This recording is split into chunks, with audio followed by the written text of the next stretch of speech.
Om Shri Gurubhyo Namaha Hari Om.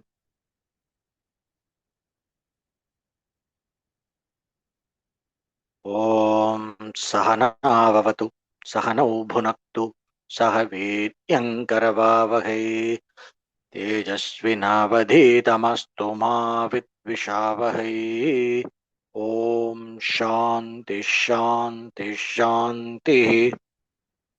Om Tat Sat.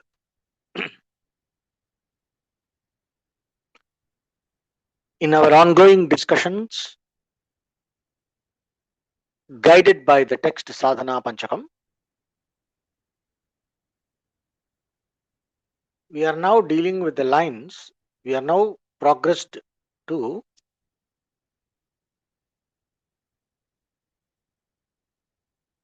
the third stanza, which talks about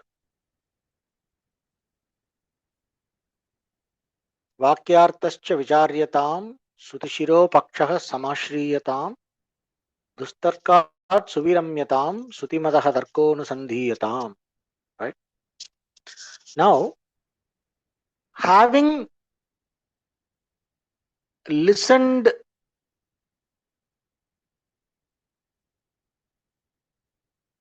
to the teaching about pounded in the right manner, listened to with the proper attitude and complete availability and surrender of the entire individuality at the altar of the teaching, and digesting the truth through various methods, thinking, clearing the gray areas and understanding, and arriving at a clear understanding, one tastes liberation, the feeling of liberation right there. So once the teaching is understood, once the truth is understood, since it is about you,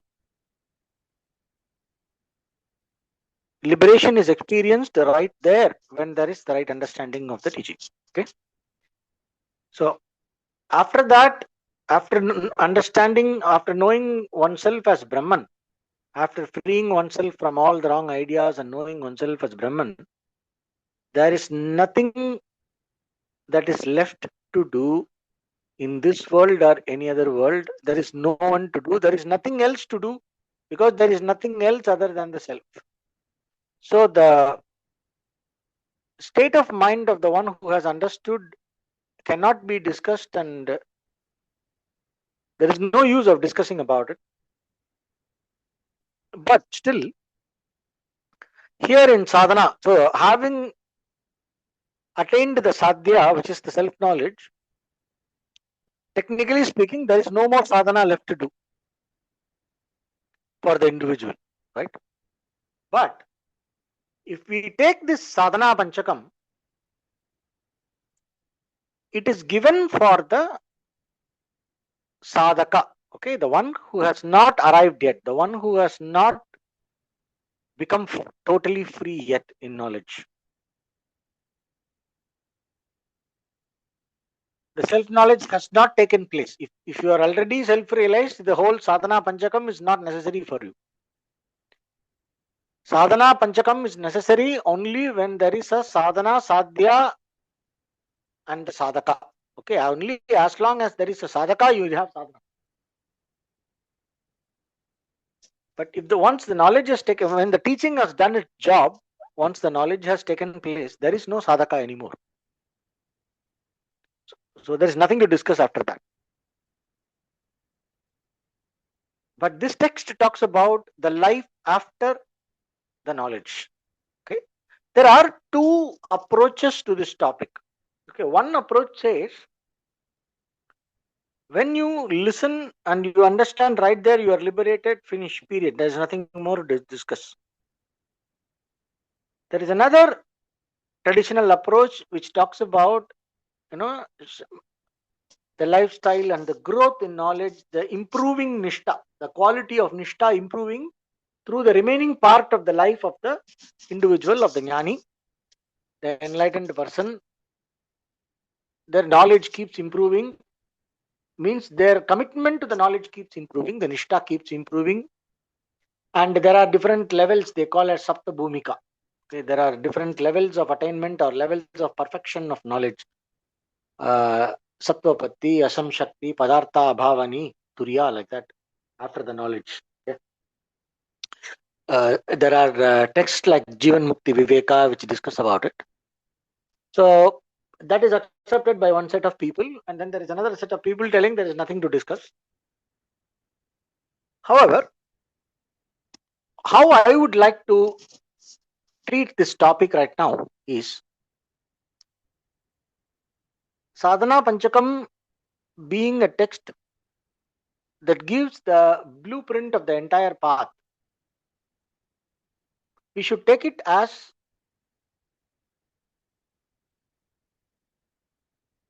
giving us a clear idea about what lies ahead and how I can use that knowledge about the life after enlightenment, after the self knowledge has taken place, and the commitment that comes after.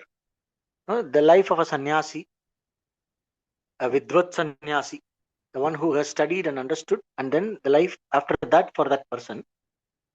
It has two purposes for us as a sadhaka. One, it shows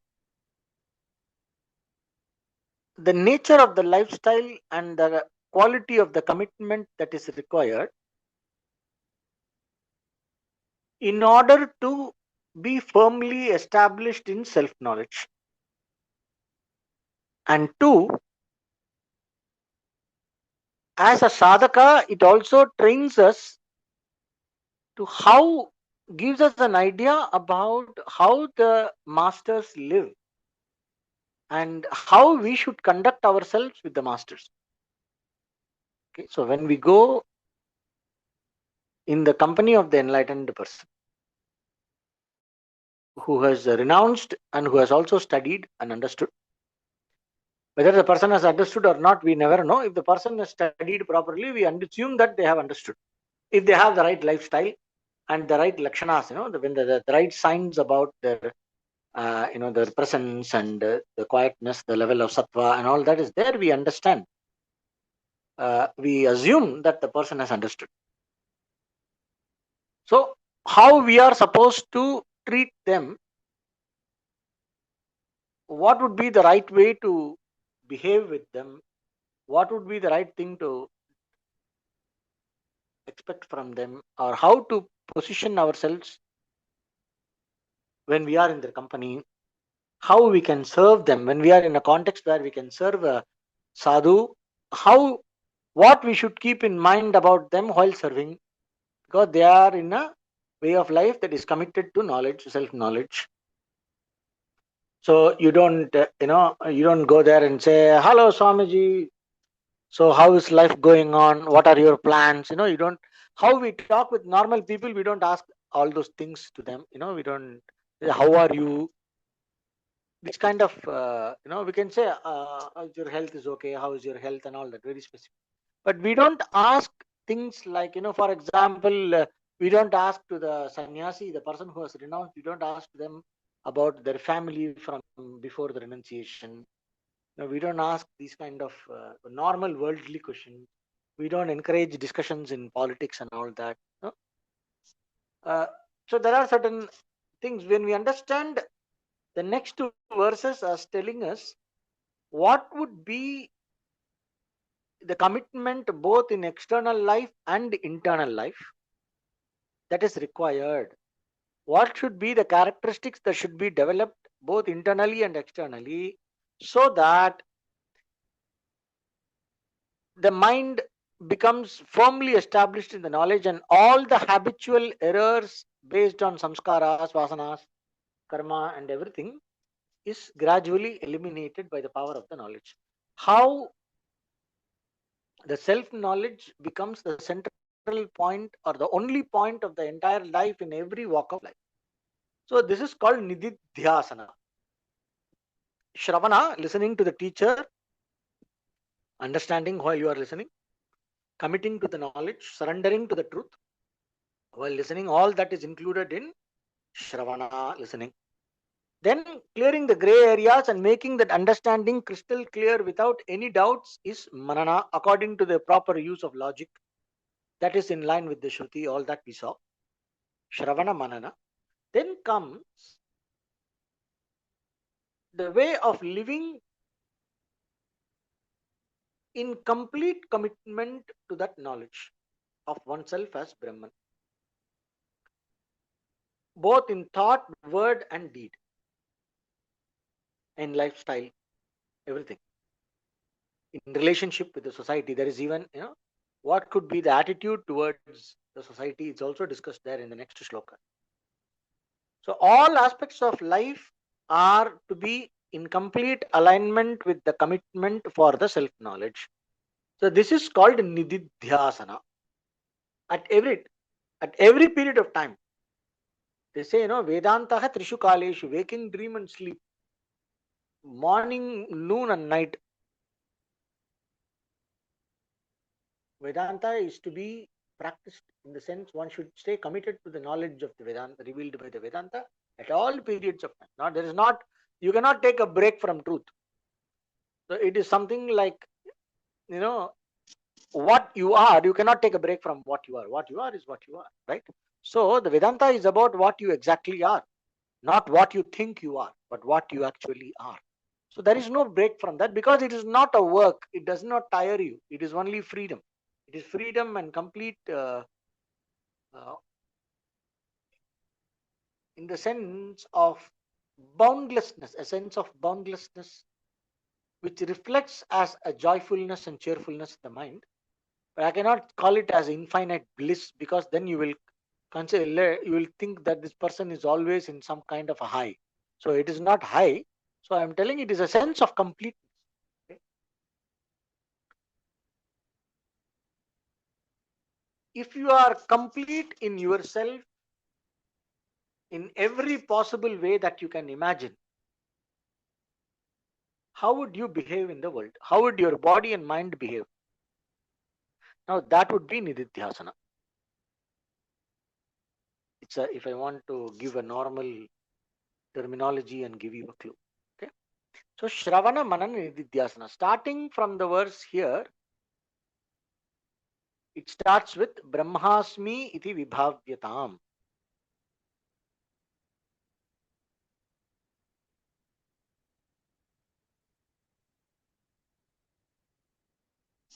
Dustarka Chuviramyatam Srutimadaha Tatkonu Sandhiyatam. Right? It is done. Then what happens? Brahmasmi iti vibhavyatam. Meditate on the meaning of the Mahavakya Brahmasmi. Own up the vibhavyatam means own up the meaning of the Mahavakya. Own up the meaning. Vibhavyatam means you have to live the meaning of the Mahavakya Aham Brahmasmi. Now you cannot do that unless you understand. So if you have not understood, it is not repeating I am Brahman, I am Brahman. So in this context, I remember a very interesting, cute story that was narrated by one Swami Shantananda Puri. I have one of my acharyas, gurus. I have learned from him. So when he was giving a discourse, and he also in his text about Ashtavakra Gita, he has written this about this anecdote. They say it is not a very commonly known anecdote. It is from the life of King Janaka. So one of the greatest enlightened people in our history was King Janaka, who is the mother of Sita in Ramayana, Lord Rama's father-in-law. King Janaka was considered as a great master.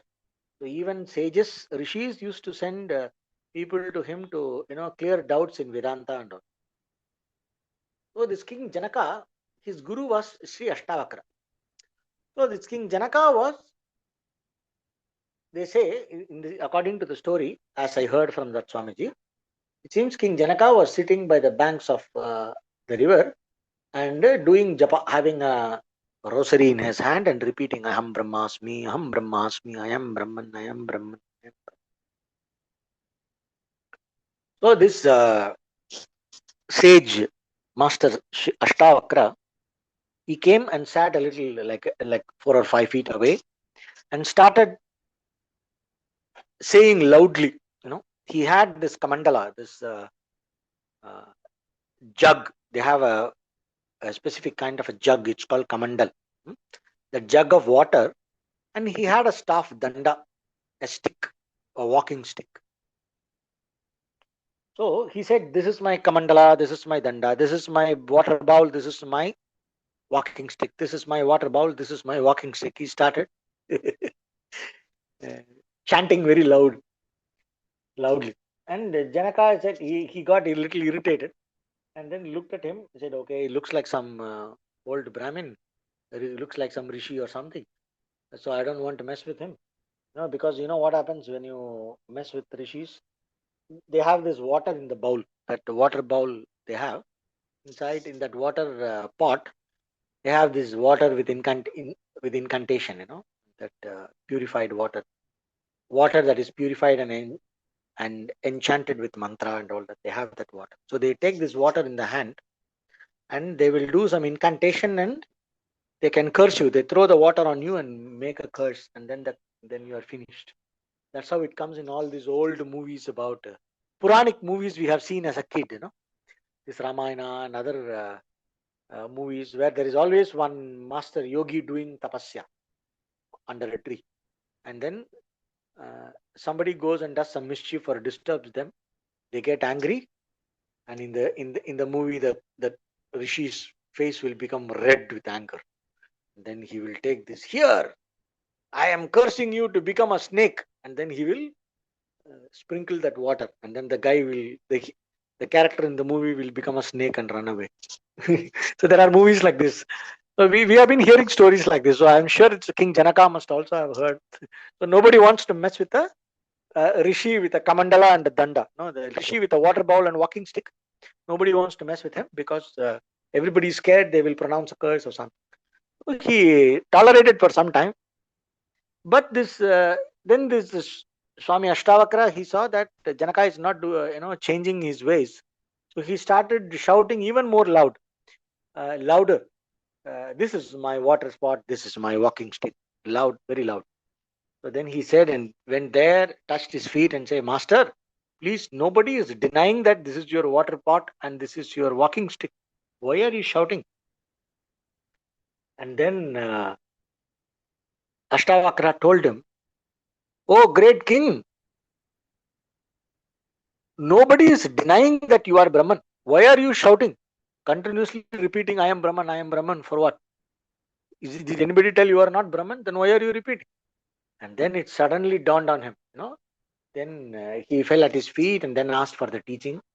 And then Ashtavakra taught him, gave him some tests and all that, and finally taught him. That story goes like that.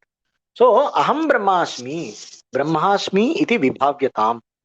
Meditate on the meaning, meditate on and own up the meaning of the Mahavakya, Aham Brahmasmi, I am Brahman. So the teacher will teach you Tattvamasi, you are that, which is understood as Aham Brahmasmi, I am Brahman. Okay.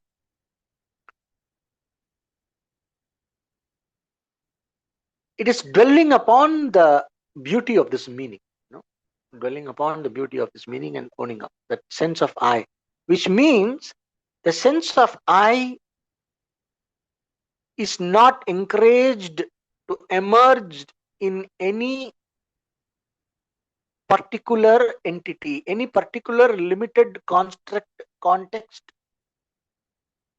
or a structure. The sense of self should not arise in anything that can be objectified. Brahmasmi iti vibhavyatam means this. Basically, staying and dwelling upon the clarity that arrives from understanding that you are a Brahman. How it is done, owning up the meaning, is basically not encouraging any other idea about oneself to come up. I am an individual, I am so and so. All that. That is why the next line is Aharahar Garva Parityajyatam. Every day, in every occasion, completely give up your vanity, pride, ego. Now we have to consider 2 points here.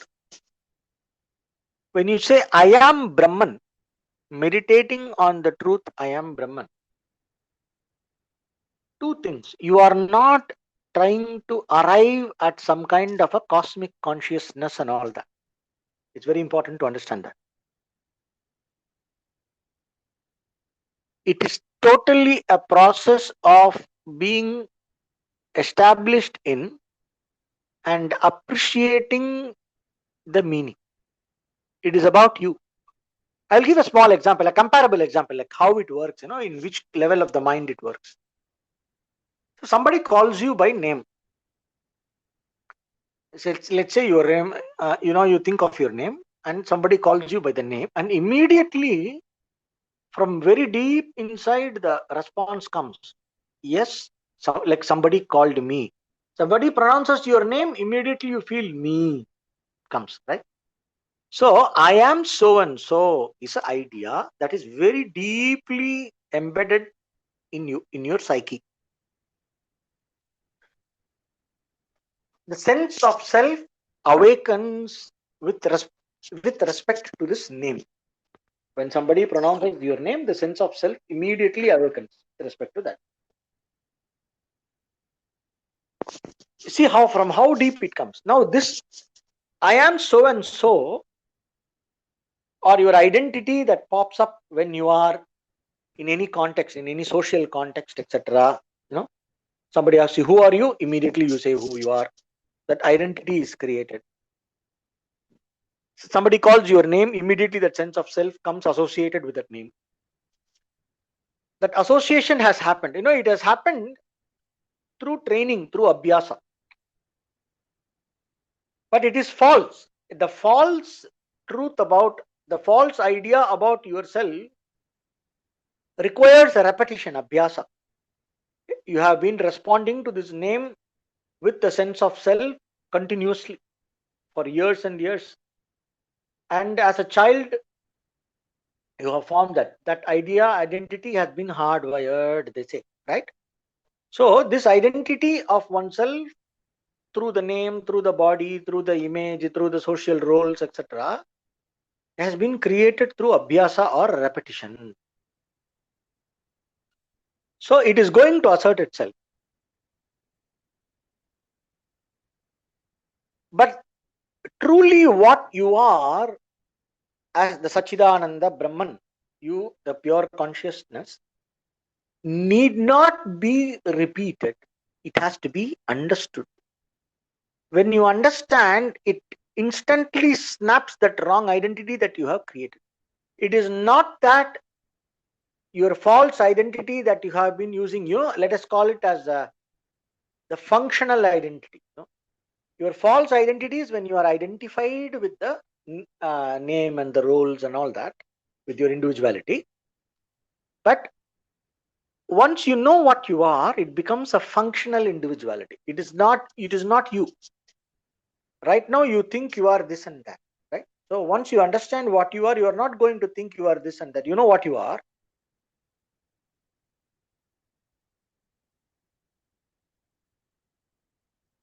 But like this knowledge, Brahmasmi, the meaning, owning of the knowledge, but happens at the same level of the mind. The same level of the mind where the sense of I comes up in association with the name, where you think you are so and so, at that level of the psyche where you consider you are, I am so and so. A person without knowledge, okay? A person without knowledge, a person who is in ignorance considers I am so and so, my name is this, I am born here, this is my race based on the body, or this is my social role, I am this is how old I am, I am a male, I am a female, like this, I am born in such and such a date, I am an individual.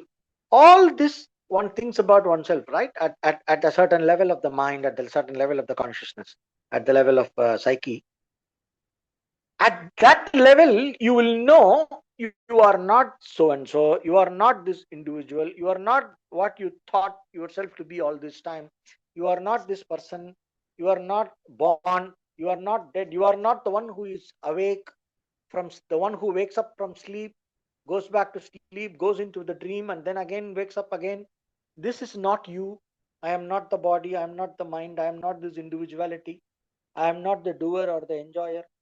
All that you thought you were, at that level of instinctive, spontaneous individuality that you experience, at that level, what you experience now, casually, naturally, where you experience yourself as an individual, at that level, naturally, you will know you are not the individual. Okay, that is called owning up the meaning of Aham Brahmasmi, and at that level, you will know you alone, or there is nothing other than you.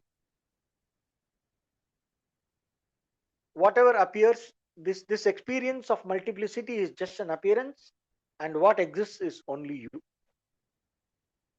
At that level where you think you are an individual right now, at that level of depth, you will know you are Brahman. So that is called owning up the meaning of Aham Brahmasmi. Brahmasmi iti vibhavyatam.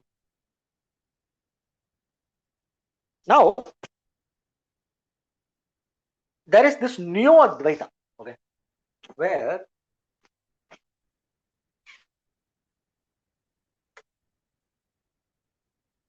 some people say, you call yourself, you are Brahman. Now, if you are Brahman, everything is you. How can you treat somebody as other than you? You have to love them like how you love yourself. So these are all wrong understanding of the whole thing. There is no other. There is no other. There is no one to love or no one to hate. It is. It is. It is not. It's not like this. This is one mistake they do. And another, I am Brahman. So I and God are one. Now this can be twisted into a ego trip. Okay. So I am a jnani. I am enlightened. Now you say I am enlightened. Then you put a pamphlet that I am fully enlightened. And then I and God are one. So then you start dressing up like some deities and give darshan to people. There are some gurus who do that. You dress up like this bhava darshan, that bhava darshan. There are some people who do that. So you superimpose this I am Brahman on your individuality. So the individuality level, the person, instead of telling I am so and so, now starts telling I am God. Now that is another error. That does not mean Brahmasmi iti vibhavyatam doesn't mean going around telling I am God, becoming a God man. It does not mean that. It has to be very. That is why immediately in the next line it says Aharahar Garva Parityajatam, which means do not encourage your sense of self with respect to any particular context. Do not encourage your assertion of your individuality. This is called Aharahar Garva Parityajatam. Don't encourage the ego. Garvaha means pride. First, I already understood I am a jnani. This pride. Owning up the knowledge does not mean calling yourself as enlightened. That's what this means. And going around with an enlightened ego. So I am here to say, now that I have understood, now I will save the world. Save your ego, save your complex, guru complex. That is why we see, you are not even trying to be a guru and save others. Now that I have understood, I will establish an ashram and advertise myself, tell people to come and take my blessings, create the context where I'm going around, and no enlightened master will do this. If at all it happens by itself, and they will always try to avoid. That is why in in the in the commentaries about where the student should go and ask the question, even when we are discussing about Sadvidwan Upasrupyatam, when we discussed that line, go and take refuge in the master who knows the truth, serve him and all that, right? They said a true master is like a burning embers, like a coal that still has fire in it. You will not see it much, it is there. You have to blow a little bit, you have to put the fuel on it and blow, the fuel will catch fire. That is fire. But you will have to bring out that flame out of that through the right process. So you have to approach the teacher, serve and ask the question, and only then the teaching will come. Because if a person has really understood according to that, in that person's mind, there will be no naturally occurring idea that he has to go around save the world. Because there is no world to save. You will not understand, you may not understand this when I am saying this, but just take it. Take it in good faith. And this has been confirmed by a lot of teachers also. This is how we see it. And tradition also says how they behave. So if the person is excessively enthusiastic about their so-called enlightenment and positioning themselves as a guru and as an enlightened master and encouraging people to talk like that about them, and there is a lot of self projection, then either they are not committed to the knowledge or there is no knowledge. Okay, one of this. I cannot say there is no knowledge because we never know whether a person is enlightened or not enlightened. But we can say that the commitment to the knowledge is not there. That much we can say. That is why Brahmasmi, meditate on the truth of I am Brahman and own up the truth about yourself. Then give up every day pride. Pride, give up every day, give up your pride as it arises. Now here it talks about dehabituation or getting free from habitual error. As I told you, we have created that individuality, that sense of individuality and self assertion has been happening all our life in all the context. Okay. So being hardwired, as long as the body and the brain is there, this habitual functioning of the mind, during the habitual functioning of the mind in connection with the senses in the waking state, the sense of self will come and the sense of identity will come out of habit. Even though it is false, even though one sees that it is false, it will come and assert itself. At that point, one has to consciously give it up and cultivate a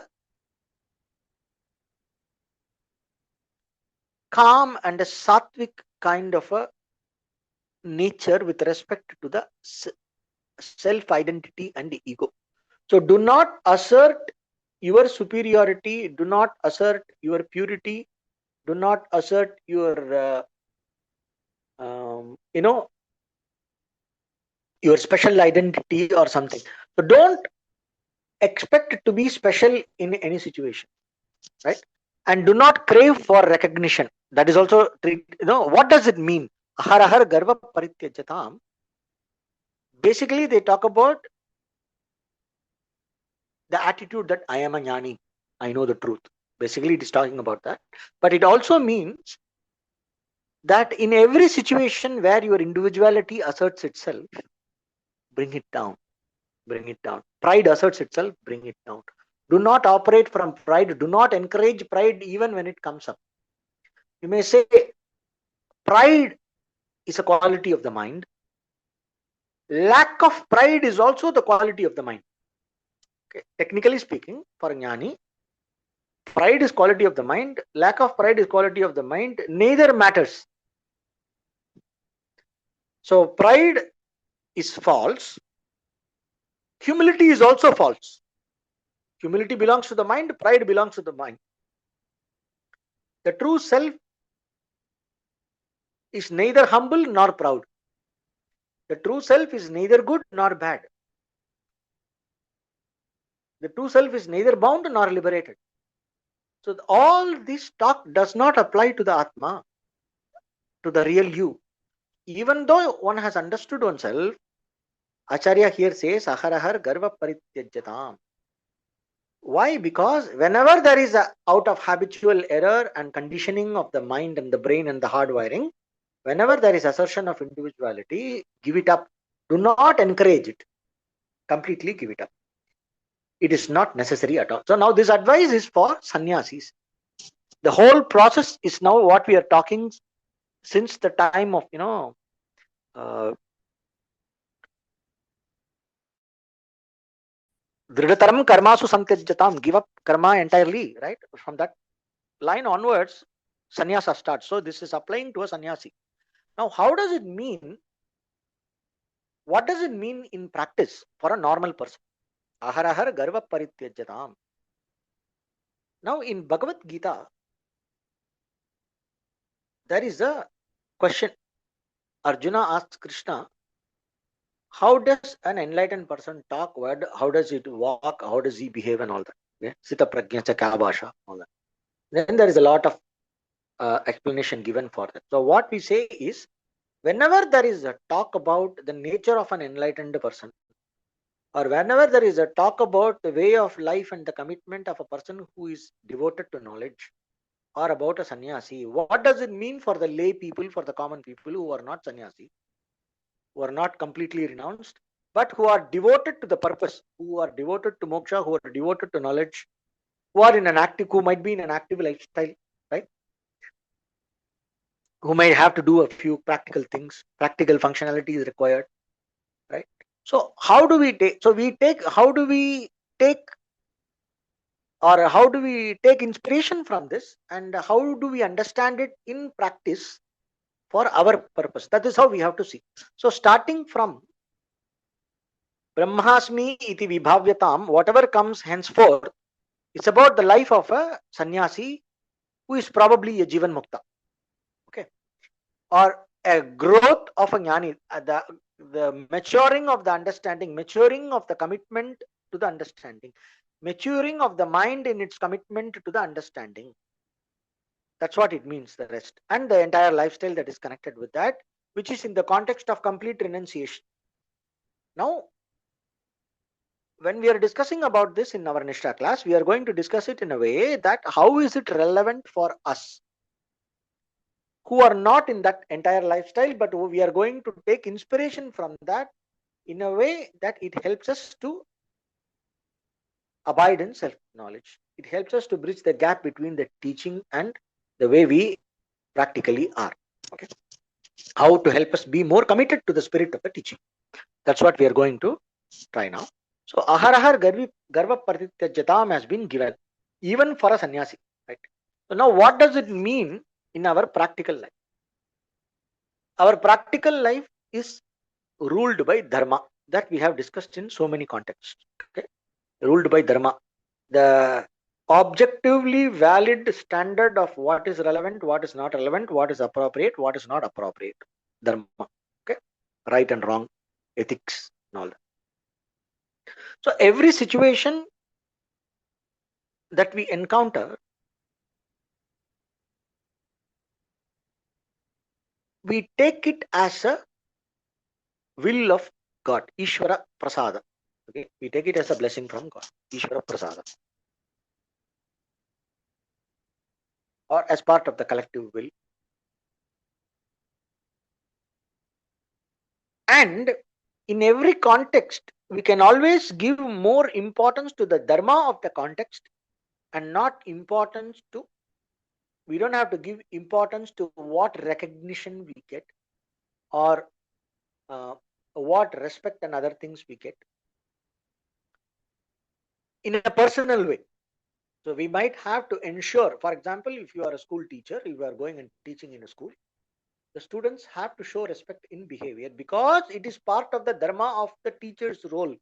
For the sake of asserting the teacher's role in that context, in the dharma of teaching in the school, one will have to command the respect, and one will have to inspire the students to respect the teacher and behave properly and all that. But inside me, when there is a moment of disrespect, if I am not coming from commitment to the teacher dharma, and if I am coming from my need for recognition and my pride as a teacher, my need for sense of authority. So if I am coming from a needy ego, a moment of disrespect is going to throw me off balance and is going to hurt. So whenever I feel hurt, we can take it like this, in our life situations, whenever I have felt hurt, I should understand it is because of my ego. A person who does not encourage the egoistic mind, a egoistic way of relating with situations, cannot get hurt. In this context, I would love to remember a line that Sri J. Krishnamurti used to say. He says, refuse to be hurt. That's a fantastic line. Refuse to be hurt. I don't know in what context he meant, but I feel that it is very relevant here. Aharahar garva parityajatam. You cannot be hurt. One. Two. You cannot be hurt only when you are committed to the object, the reality of the situation, the functional reality, the vyavaharika satta of the situation. Only when you are committed to the dharma of the situation more than you are committed to your emotional and egoistic needs, it is possible to give up your ego and stay focused. So, giving more importance to dharma is a way of helping yourself to not encourage pride, not to come from the need for pride and recognition, rather to come across and encounter a situation, to face a situation, everyday situation, even simple situations, from our commitment to dharma, from our devotion to Ishvara, from our love for the fellow human beings, for our love for the nature and things like that. So when we come either from love or from bhakti, devotion to Ishvara and dharma, when we come from that, your individual assertion is not important anymore. And also, we can be watchful whenever my individuality's tendency to become visible, tendency to be recognized, whenever there is a need to be visible, need to be recognized, need to assert myself, assert my voice, assert my presence. Whenever that need is there, I can be very watchful and let go of it. Aharahar garva parityajata. That becomes a fantastic practice to establish sattva in the mind in order to reduce rajoguna. Aharahar garva parityajatam, giving up ego every day, in all the life situations. Give up coming from your ego, asserting your individuality will help a lot in reducing the rajoguna, removing the rajoguna based habit patterns in the mind and help us to establish sattvaguna. Okay, this is one. There is one more practice that is required to help the jnani be more established in the knowledge. Deheham matirujjata. That is the next. Deheham matirujjata. Give up the attitude that I am the body. Here, there is an extremely important point that you need to understand. Give up the I am the body idea. We can understand the bodies in two models. Okay, one is gross body, subtle body, causal body, stula sukshma karana. That is one model. Another model is, which is going along with this model, it's complementary to this, is the physical body, pranic body, the body of where it carries the individuality and the sense of doership, the what we call as the intellectual body, and then the body of bliss or the enjoyer or the ignorance, anandamaya kosha. No, the five koshas: annamaya, pranamaya, manomaya, vijnanamaya, anandamaya kosha. Here, annamaya is gross body. Pranamaya, manomaya, vijnanamaya belong to subtle body. Anandamaya kosha is causal body. Okay. Now, my sense deheham means I am the body. How do I look today? Do I look good? I know I feel I'm short, I'm tall, I'm fat. I think I have put on a few extra pounds. Or I have become so thin. Or I have become so dark. I went in the sun, I become dark. Let me put some fair and lovely cream. So all this comes from the sense of self that is arising with respect to the body. Self-definition based on the physical body. Hey, he or she, touched me in the wrong way, looked at me in the wrong way, or looked at me in a nice way. All that. The sense of me, the I coming up. The problem is not the practicality of preserving the body or taking care of the body. Rather, the identity coming up based on the body. Body identification. Deheham matiruchitam. Now, physical body like this. Okay. Then subtle body, pranic body.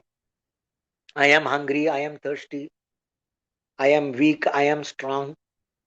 I am excited. I am depressed. I am happy. I am sad.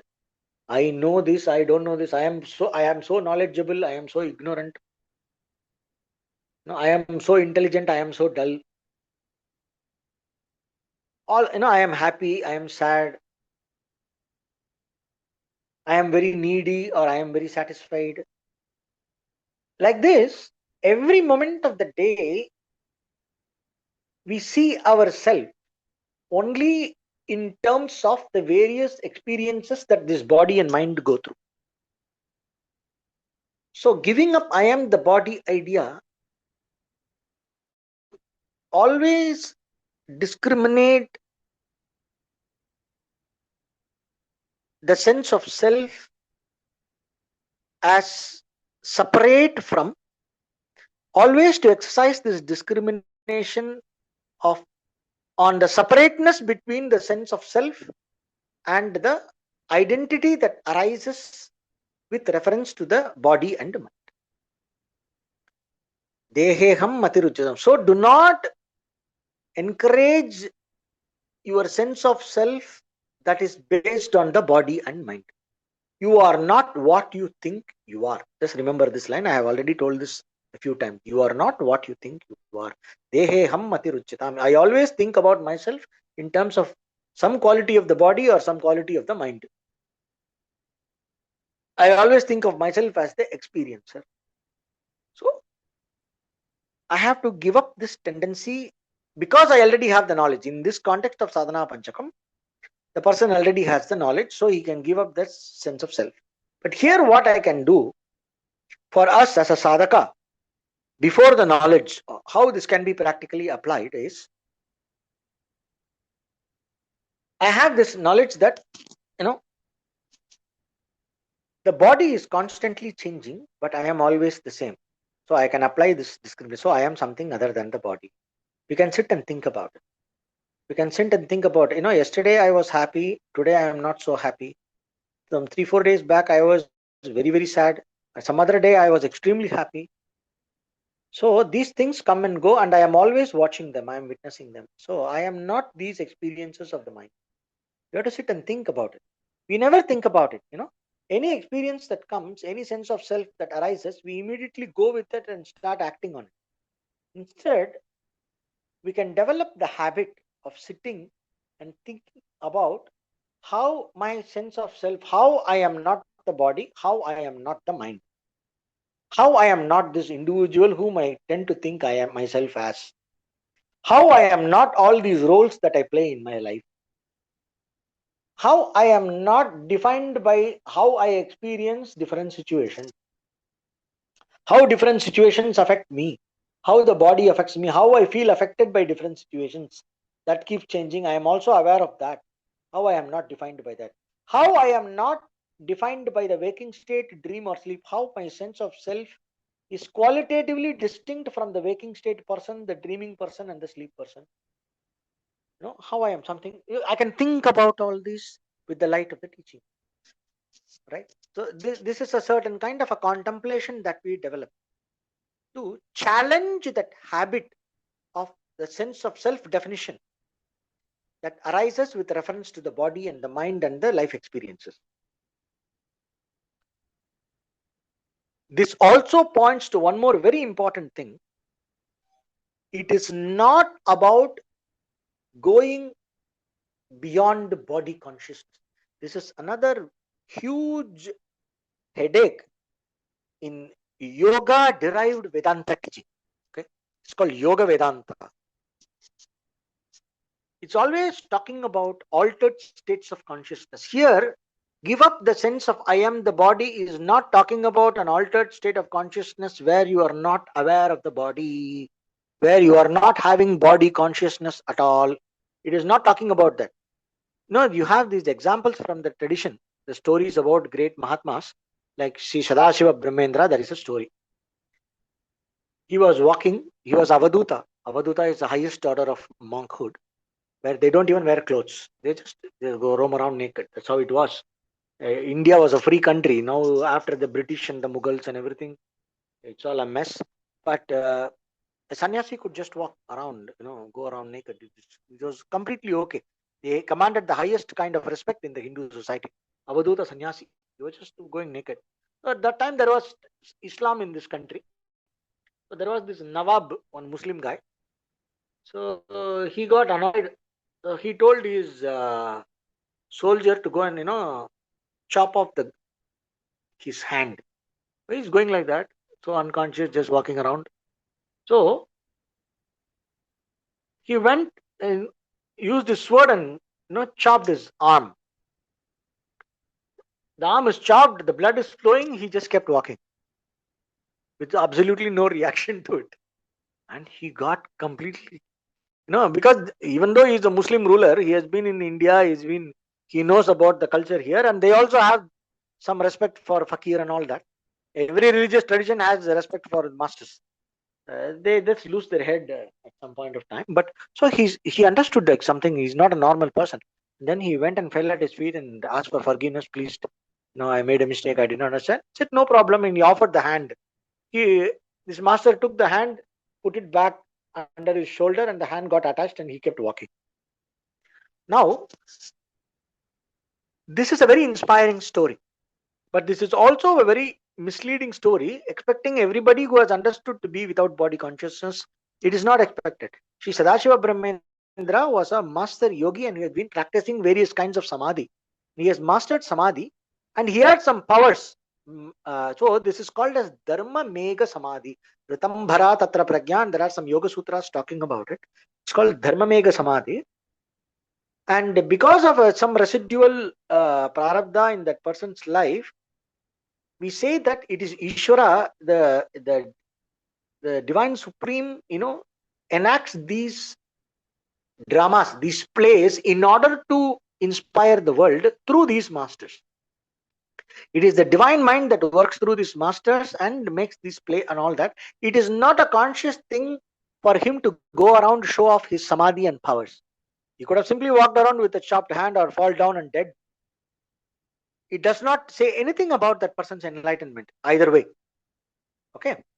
So this is one. So we can take inspiration from this to be inspired and to inspire our faith and our shraddha in the tradition and in all that. It is not meant for making a yardstick. Somebody has understood the teaching, so I want to learn. Before I learn from this, Dekheham Matiruchyatam, I studied in Sadhana Panchakam. So I'll go with my needle and start pricking that Swami to see if he reacts to that. It's not what is meant here. So this kind of body consciousness, give up the tendency, I am the body idea, does not mean you completely remove body consciousness. It is not talking about body consciousness. It is talking about body identification. Body identification is something, and body consciousness is something else. There could be body consciousness, but there need not be body identification. There can be a simple waking state, but there need not be identification with the waking state person. Right? It is something like knowing a dream is a dream. The dream may go on, but you know that it is a dream, so the dream does not affect you. It is something like you are playing a role in a drama, in a theater. You are playing a role. You are completely involved and acting it out, whatever that character demands. All the time, you are not this character. You are only acting. So once the drama is over, you are able to immediately leave it and come up. So you assume the character, right? So in the same way, when the mind, according to the prarabdha or whatever is the situation, according to the karma, when the mind and the body behave, when the consciousness means the field of experience, identification means considering oneself to be the experiencer and the doer. So here Acharya is talking about de-identification, non-identification with the doer and the experiencer. Do not create an identity based on the body and mind. That's what it means. It does not talk about body consciousness. So it is not an effort to sit and raise your kundalini and you feel yourself without the body. You feel yourself one with the entire universe. It is not talking about all that. All those experiences might come. The kundalini may be true, relatively true for whoever has practiced that. But all those experiences and all those altered states of consciousness are as much illusory as your everyday waking state consciousness. It is just a grander illusion with probably a higher level of sattva and probably with a higher level of functional powers for the ego and the sense faculties, but it's still within the realm of maya, within the realm of illusion. So an altered state of consciousness is not being talked about here, but identification with the sense of individuality arising within the field of consciousness, not to create and sustain identification. That is what is being talked about here. It is extremely important to understand that, because we have a lot of stories which talk about these people who had mastered altered states of consciousness. If that person is a jnani, those states of consciousness occur in them spontaneously. It is not a deliberate thing to maintain some high state of mind and go around saving the world. It's not that. It's natural. It is as natural for them as it is for you to go and drink a glass of water. So the what the stories about Siddha Purushas are to be taken as an inspiration for us to stay more committed to the knowledge, but not to be taken as a yardstick and a target for achievement. Then it becomes what is called as this Yoga Vedanta, which means twisting the teachings of Vedanta based on the uh, concepts and ideas that is discussed in Yoga and Tantra. And it is a big nuisance that is happening these days. So it is very important to understand. Deheham matirujyatam. Give up the I am the body idea is not about rise above body consciousness. It is not that. It is do not encourage body identification. Give up body identification. It is a completely another thing altogether. Okay. Deheham matirujyatam. Then it comes Buddha Janair Vada Parityajyatam. Do not argue with wise people. Why do not argue with wise people? How we take it? When we are going to the wise people, whatever they say is good for our thing. I am not here to analyze them. They may have 100 reasons for giving an advice, or they say something. Sometimes, they may say something very naive or something that might sound very naive or stupid. I don't have to argue there and prove my points. Vada parityajata means don't try to prove your point when you are interacting with wise people. If you go to them, go to them. If you can learn something from what they say, learn. If you can take it in, take it in. Or you just enjoy the company, just enjoy their presence, or take it in a light sense. If you are in the presence of a wise person, use that company to strengthen your commitment to the knowledge, your commitment to your path of moksha and your sadhana. And don't go there. No, don't try to prove yourself right and point to them their mistakes. It is not your job. Buddha Janair Vata Parityajyata. Even though you might have studied Shastra, in this case, it is telling the sannyasi, the master, you are not here to go and correct everybody else. That is what it means.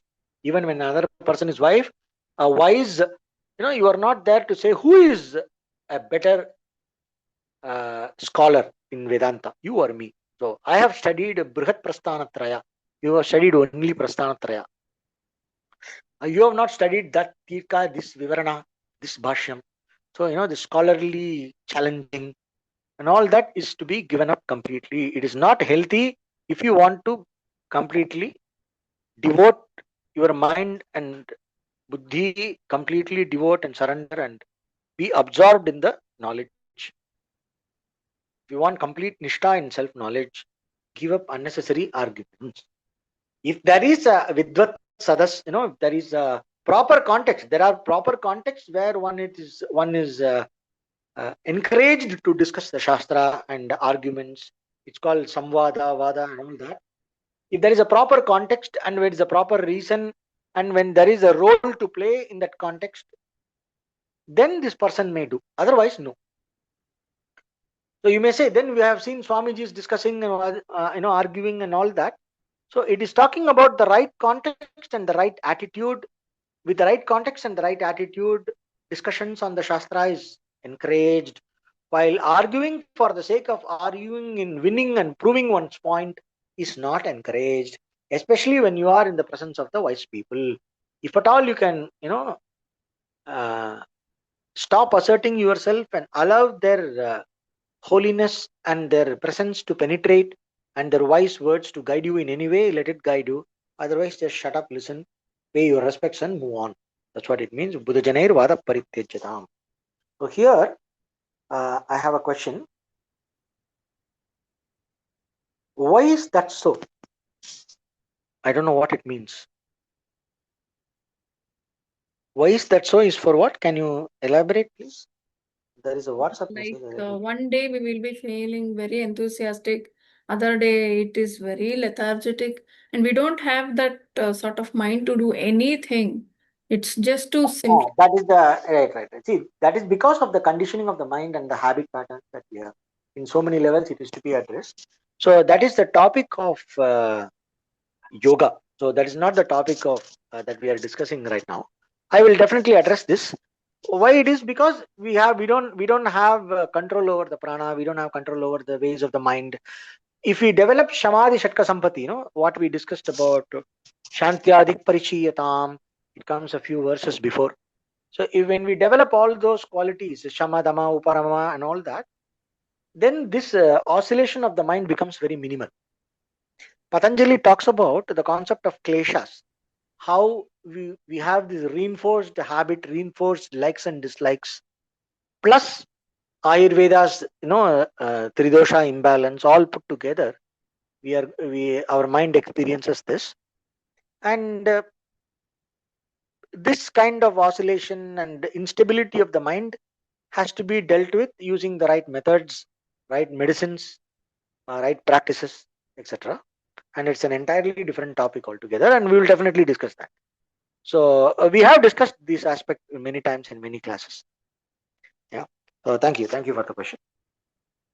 So before we finish, there was a question today that was presented to me. Why they, give, based on the last class's discussion, why they give sannyasa for foreigners? They come and take sannyasa. The day before, one person witnessed the sannyasa given to another foreigner person. He said the day before they give the mantra and everything, and then the next day they renounce it. I told you exactly. So this person watched that and is asking, then why do they do that in the traditional ashrams? You can say there are two things. One, there are people from foreign countries who don't come, not born in this culture, who are very deeply devoted. Okay? So they're very dedicated, very devoted, sometimes much more than our people. And there is a need, that is a psychological, emotional need to belong somewhere. Their native culture is so hostile to knowledge and to the wisdom. They are like lost children. Okay? So it is important to give them a kind of refuge in this river of knowledge, river of wisdom. It's like a river of wisdom. If somebody comes very thirsty and comes near a river of clear water, we cannot say, you don't belong to this country, you cannot drink water. Sometimes the river has muddy water, we cannot drink.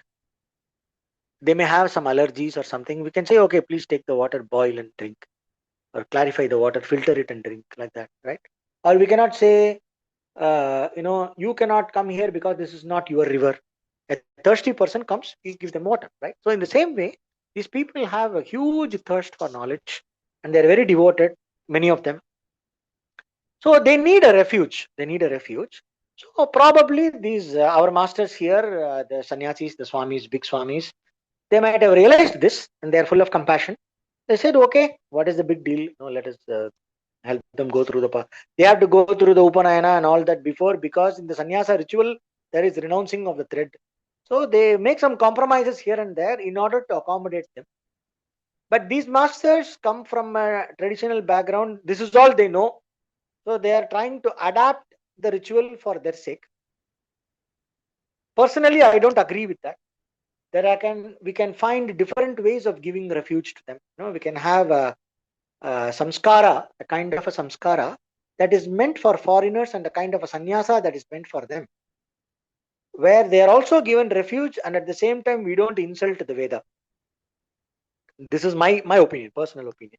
Then you may say, then there will be two classes of sannyasis, and then there will be discrimination in the ashram. Oh, but then the two classes are there even now. For example, if you go in the Vedic priest circle, they absolutely have no respect for, I would not say no respect, they will not take this sannyasa seriously. They don't take the sannyasis from all these modern ashrams. They don't take them seriously. They only take dandi sannyasis with all the proper background, who have done Veda Adhyayanam and everything, and then renounced properly. Only they are given respect in the actual respect, taken seriously as sannyasis. Only they are taken like that in the traditional circles. The traditional circles don't treat them as sannyasis. They say, okay, no, this sannyasi swami, that's what they will politely refrain from. But in my private discussions with them, I heard that we don't respect them, we don't consider them as sannyasis at all. That's what they say. So it all depends upon your social positioning, where you are, the context and everything. And about the orange dress, there is no scriptural injunction about orange dress. Sannyasa is not about orange dress, it is about kashayam. It is iron ochre ore. The clothes are dipped in that. It is basically to symbolize knowledge and to symbolize renunciation. It's the color of the mud. It requires less maintenance and all that. It's a kind of the tradition started in the they used to wear bark of the tree in very ancient times. They used to wear bark of the tree. So there is a sect of renunciates in Odisha called Alek Mahima. They wear bark of the tree even today. So there is one group. So we have different groups, different kinds of sannyasis. You have Nath Sampradaya, so many Sampradayas are there, Dashanami Sampradaya from Shankaracharya. So all this is only in Dashanami Sampradaya of Shankaracharya. There are other Sampradayas where the renunciation is treated differently. So Vaidika sannyasa here is not required for foreigners. In fact, it is, see, if the person does not come to the Vedic background, there is no necessity for sannyasa at all. They have a necessity for a different kind of a sannyasa where they are renouncing their worldly ambition, understanding that sannyasa is about lokeshana, viteshana, putreshana, to be given up. Something can be done with that in mind, but I think this is done only to accommodate them. It's an emotional thing, so let's not comment on that too much. But Vedically speaking, it is technically wrong and technically unnecessary. Technically wrong in the sense there are gaps in the ritualistic rigor on so many levels. So I am saying technically wrong. But nowadays, if you see in any institution, there is compromise. If you go very strictly, the entire Vedic approach, technical approach, will not be relevant for most people. For example, if a Brahmin goes abroad and comes back, he becomes patita, a fallen Brahmin. You are not supposed to, you are not qualified for so many of the things. There was a Shankaracharya who never used to give prasadam for the main puja. Prasadam will not be given for people who are returned from abroad. I'm not kidding. It's true. You're called patita. You're not supposed to cross the sea. But you see, most of our Brahmins are in Silicon Valley now. And they are the ones who are running most of the ashrams. Donation and everything, they're trustees. They contribute a lot. So we have to see what humanity needs and what the society needs, and based on that, these are all very very learned people, masters. Buddha Jainair Vada Parityajatam. You cannot argue to them about that. So in the spirit of Buddha Jainair Vada Parityajatam, we take it as a act of compassion which allows them to compromise a few things here and there in order to accommodate the dedication, accommodate the foreigners who happen to have a good surrender and dedication. So if it is done in the right spirit and not used purely for the purpose of marketing and growing of an organization, if that is not the only purpose, that purpose is also required, because without organizations, without marketing, the the whole teaching context cannot be sustained at the level that it is sustained, made available at the level it is made available nowadays. So let us say it is a compromise that is been necessitated by the uh, changing times, and then we leave it at that. So instead of trying to take it in a pointing that out in a very negative way, I would call it as a compromise that was probably seen as necessary by those masters. My personal opinion, I do not agree with that, and I consider it as a personally, I consider it as a joke on the whole institution of sannyasa. But in Kali Yuga, everything is a joke. So at least if it is not a bad joke, it's okay. So that's how I will put it. So with that, I will finish the class. Let me see if there is any other. There are some messages. No, there is no questions. So with this, I will finish the class. Om Purnamada Purnamidam Purnat Purnamudachyate Purnasya Purnamadaya Purnamevavasishyate. Om Shanti Shanti Shanti. Om Tat Sat.